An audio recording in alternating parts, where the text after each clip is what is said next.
그래서 제가 화를 냈습니다. 16억짜리 아파트를 받을 수 있었는데요. 청년 변호사상을 이번에 수상했습니다. 변호사님도 안 해도 되는데요. 변호사 비용 아껴서 망하지 마시고 결혼은 신중하게, 이혼은 신속하게. 안녕하십니까, 문종탁TV의 문종탁 변호사입니다. 정말 오랜만입니다. 그동안 제가 가사사건, 형사사건, 행정사건, 민사사건 굉장히 많이 사건들을 하면서 문종탁TV 우리 구독자님들께 좋은 정보를 드려야 되는데 이렇게 찾아뵙지 못해서 죄송했습니다. 오늘은 제가 원래 재판상 이혼 청구가 들어온 게 있어서 변론 준비기일. 변론 준비기일이 뭘까요? 변론 준비기일은 변론 이제 본격적으로 들어가기 전에 어떤 것들이 쟁점인지 정리하는 그런 시간입니다. 변론 준비기일이었는데 안 갔습니다. 왜 안 갔을까요? 예, 조정을 저희가 신청했었는데 그 조정이 성립돼서 갈 필요가 없어진 거죠. 그래서 오늘 드디어 시간이 비어서 문종탁TV 구독자 여러분들, 그리고 이혼을 준비하시는 많은 분들에게 좋은 정보를 드리려고 이 자리에 섰습니다. 서두가 좀 길었죠? 바로 들어가 보겠습니다. 여러분, 이분 정말 유명하시죠? 삼성 신라호텔 사장님이신 이부진 우리 사장님, 그리고 이분은 전 남편이었던 이무재 씨입니다. 두 분은 이혼을 했는데 어떻게 이혼했나요? 그쵸, 재판상 이혼을 했습니다. 반면에 많이 좋아하시는 배우, 우리 송중기 배우, 그리고 송혜교 배우, 두 분 다 송씨네요. 송송. 자, 두 분은 태양의 후예죠? 두 분 다 태양의 후예인데요. 조정, 이혼 조정. 어떤 게 맞는 말일까요? 이혼 조정 신청이라고 하니까 보통 이혼 조정이 맞는 얘기인데요. 뭐 협의 이혼, 재판상 이혼도 있으니까 조정 이혼이라는 표현도 씁니다.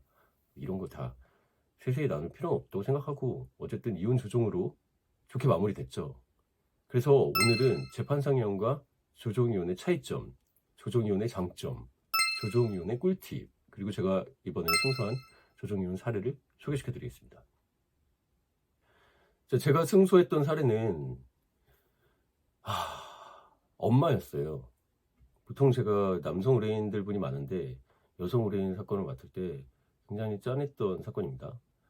엄마에게 애가 둘 있었는데 막내 애가 장애가 있었습니다.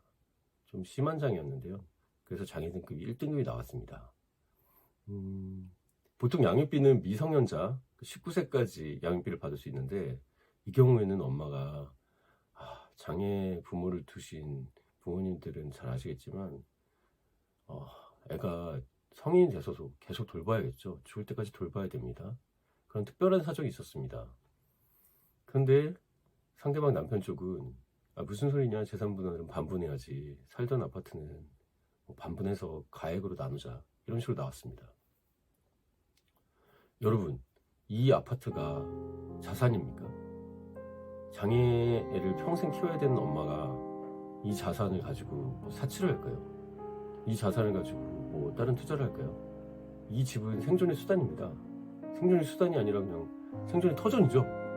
저는 그거를 굉장히 많이 어필했습니다. 처음 조정기일에는 상대방 남편은 아예 나오지도 않았습니다. 상대방 변호사는 이 자리에 밝히지 그렇지만 인터넷 광고를 엄청 하는 아주 큰 대형 펌이었습니다. 근데 제가 판사님께 호소했습니다. 조정 전치주의라고 하죠. 조정 전치주의, 여기 설명이 나가네요.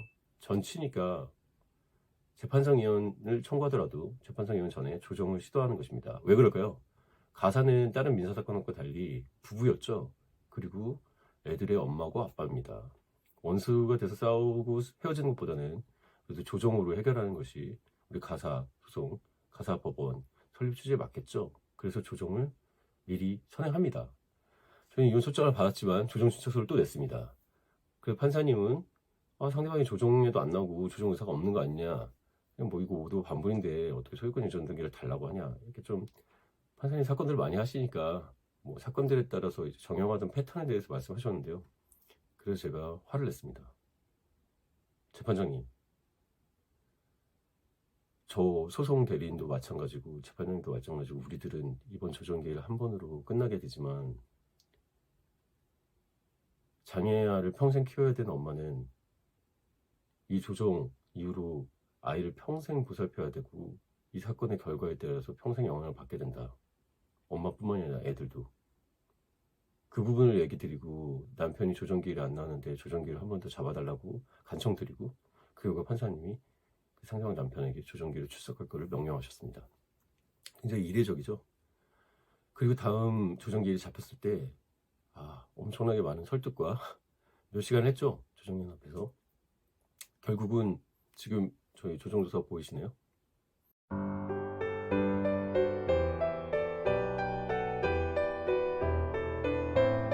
이 조정조서는 판결문과 같은 효력이 있습니다.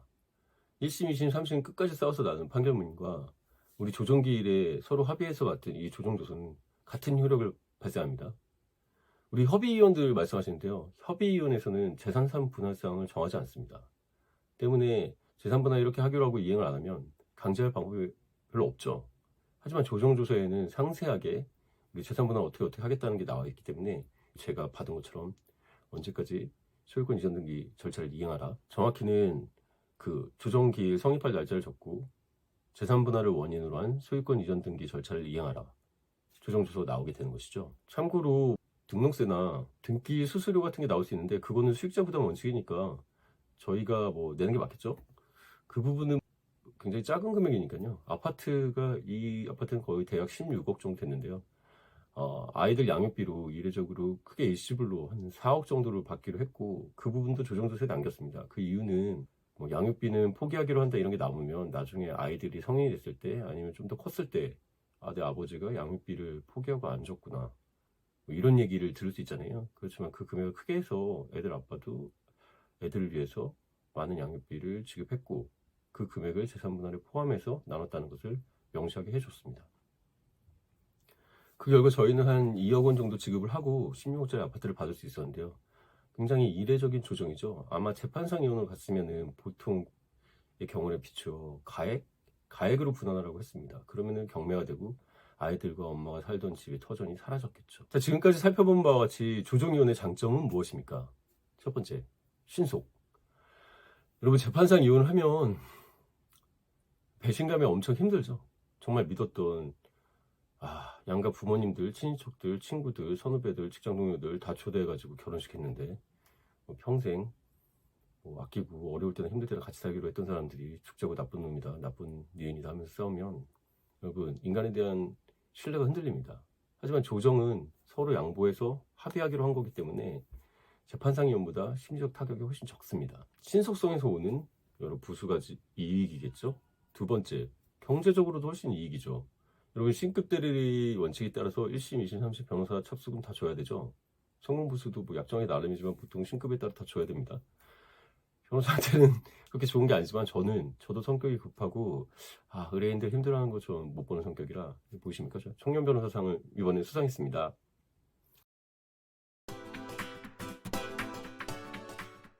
저도 뭐 인권 응원왕 이런 것들 먹고 살기 위해서 저도 척수금과 성공부수를 당연히 받죠. 하지만 웬만하면은 조정 이혼으로 하라는 것을 의뢰인을 사랑하기 때문에 권합니다. 세 번째는 약간 법률적인 건데요. 대부분 사람들이 그렇게 따지면 협의원이 제일 좋잖아요. 우리끼리 협의해가지고 뭐 보강이 되는지 변호사님도 안 할 텐데요. 이런 그런 얘기들 하고 있는데 여러분 이혼할 때 제일 큰 문제가 뭐라고 생각하십니까? 결국은 이게 뭐 여러분 하트 이러는데 사실 이게 서양에서는 돈이죠. 머니. 여기 이미지가 들어갑니까? 돈. 여러분 결국 슬프지만 결국 돈이죠. 돈은 교환 가치니까요. 그러면은 재산분할이 제일 중요한데 협의이혼에서는 재산분할 사항을 적어도 받아주질 않아요. 하지만 조정이혼은 우리가 지금 조정 보이십니까? 소유권 이전을 이렇게 해라. 분할해서 얼마 줘라. 뭐 이런 내용들을 다 넣을 수가 있습니다. 그게 집행문하고 똑같은 효력이 있다고요. 여러분 재산 16억짜리 아파트인데 변호사 비용 하면 얼마나 될까요? 뭐 착수금 500, 600? 그거 아껴놓은 거 너무 웃기지 않습니까? 그 16억 아파트에 1억 1%도 안 되는 금액이잖아요. 예. 그러니까 변호사 비용 아껴서 망하지 마시고 재산 분할. 여러분, 저처럼 조정 이혼을 권유하고 조정 이혼에 의뢰인의 심정에 대해서 싸울 수 있는 여러분의 편을 만나서 꼭 이혼은 이혼 조정으로 마무리하시기를 권해드립니다.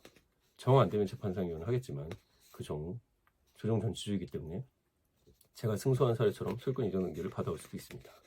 협의 이혼과 달리 재산 분할 사항을 넣을 수 있기 때문에 이혼 조정 왜 필요한지 말씀드렸습니다. 여러분 서두에 우리 이부선님과 이무재님, 송중기 배우와 송혜교 부부를 말씀드렸었습니다. 여러분 이혼이 나쁜 건가요? 예, 전혀 아니죠.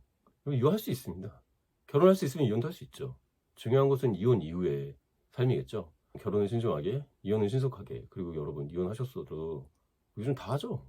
다시 더 좋은 사람 만날 수도 있고 또 싸우고 지져먹고 하느니 애들한테도 이혼하는 게 더 나을 수도 있습니다. 다만 재산 분할은 부부 재산관계의 청산이기 때문에 법률의 전문가의 조력을 받으셔서 잘 받으시길 바라고, 재판상 이혼으로 지난하게 싸워가지고 스트레스 받고 돈 날리고 시간 날리지 마시고 이혼 조정으로 변호사와 상담하시고 선임하셔서 마무리 잘 하시길 바랍니다. 지금까지 문종탁TV의 문종탁 변호사였습니다. 여러분 도움이 되시면 좋아요 눌러주시고 구독, 알람 설정. 죄송하네요. 제가 자주 못 눌러가지고. 자주 못 누르니까 더 알람 설정을 하셔야겠죠. 알람을 하셔야 보실 수 있으니까요. 자, 그럼 여러분 장마가 시작됐습니다. 무더위와 장마에 건강 유의하시고 언제나 행복하세요. 문종탁TV의 문종탁 변호사였습니다.